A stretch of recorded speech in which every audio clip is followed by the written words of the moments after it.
It was almost midnight when the rain began to fall, sharp, cold streaks slicing through the dim glow of city streetlights. Nathan Cole gripped the steering wheel of his old sedan, the windshield wipers fighting a losing battle against the downpour. His 10-year-old son Oliver slept soundly in the back seat, a small backpack resting on his chest. They were heading home from Nathan's second job, cleaning offices at night to make ends meet. He was exhausted, but when he saw the flashing hazard lights near the corner of Brighton Avenue, he slowed down instinctively. There, standing unsteadily beside a sleek black Mercedes, was a woman in a soaked designer dress and high heels, her hair plastered to her face. She was trying to open her car door, but her keys kept slipping from her trembling hands. Nathan almost kept driving, until she stumbled into the street, right in front of an oncoming truck. His heart lurched.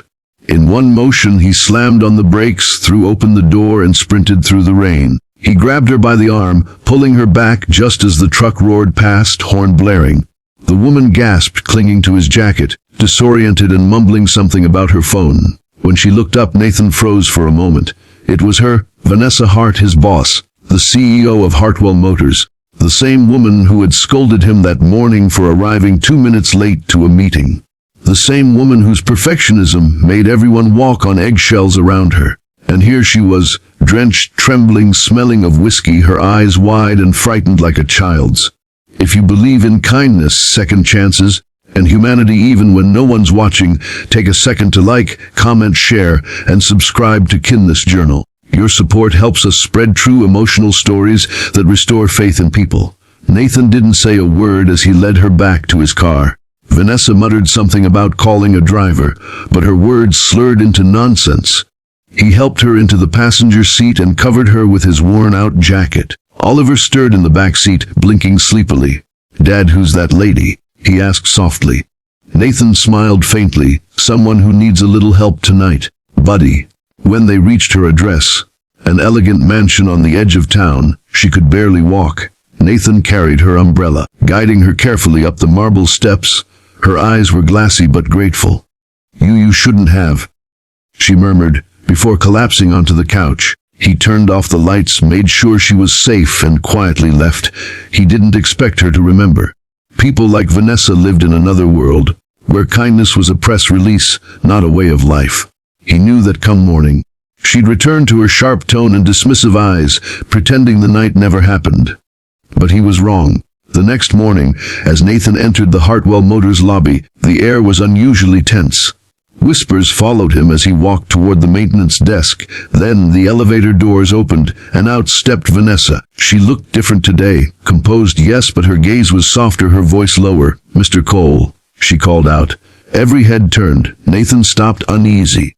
"Mum." She approached him slowly, the click of her heels echoing across the marble floor. "My office." Now, inside her glass-walled office, she closed the blinds and exhaled, her usual confidence cracking for a moment. "You helped me last night," she said quietly.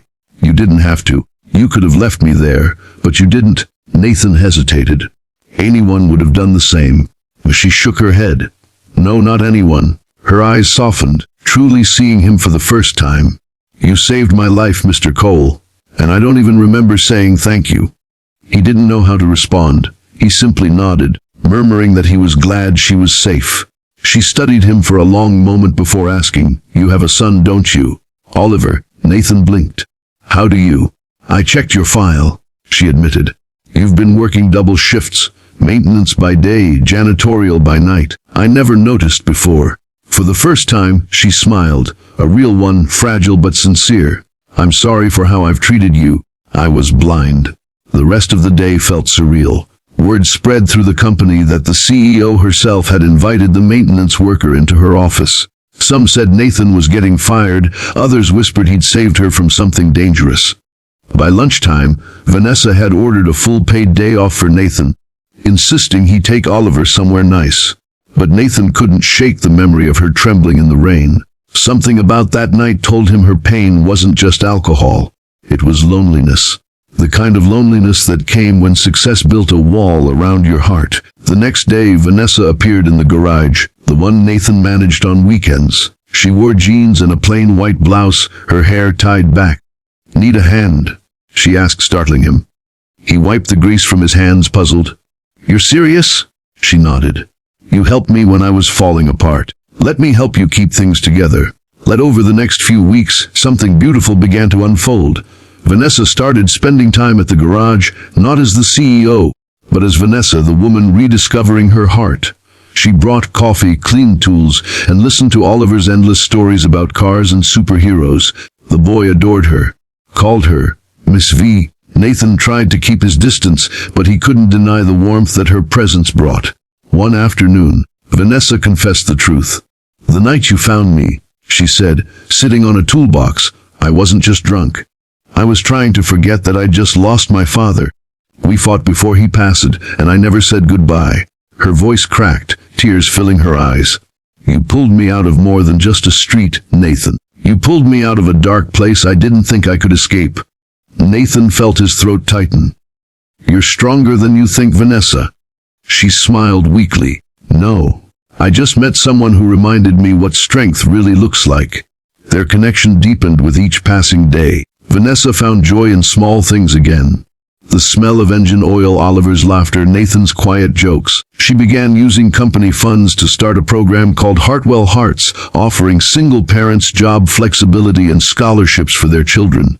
When she announced it, she credited a man who believed in kindness when no one was watching. That man, standing in the back of the hall, tried not to cry.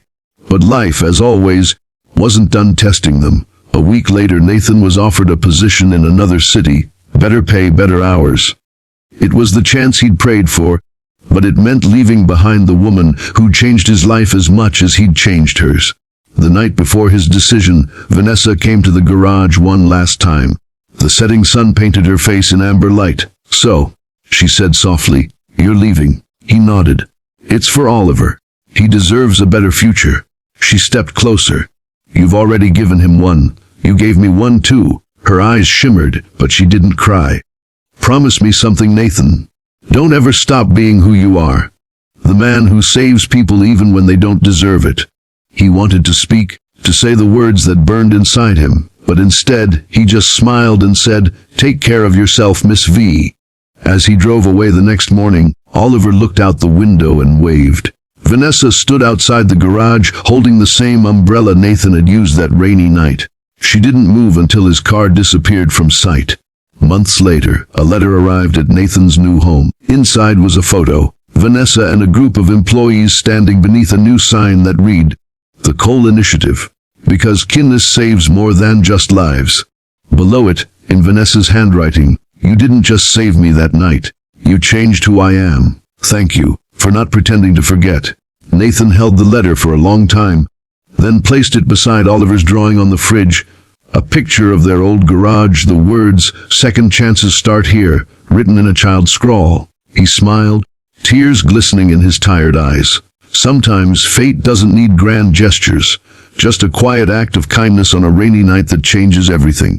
If this story touched your heart, please like, share, and subscribe to Kindness Journal. Every click helps us share more true stories of hope and redemption with the world. Special request: comment below. I believe in second chances. If you think kindness still has the power to change lives,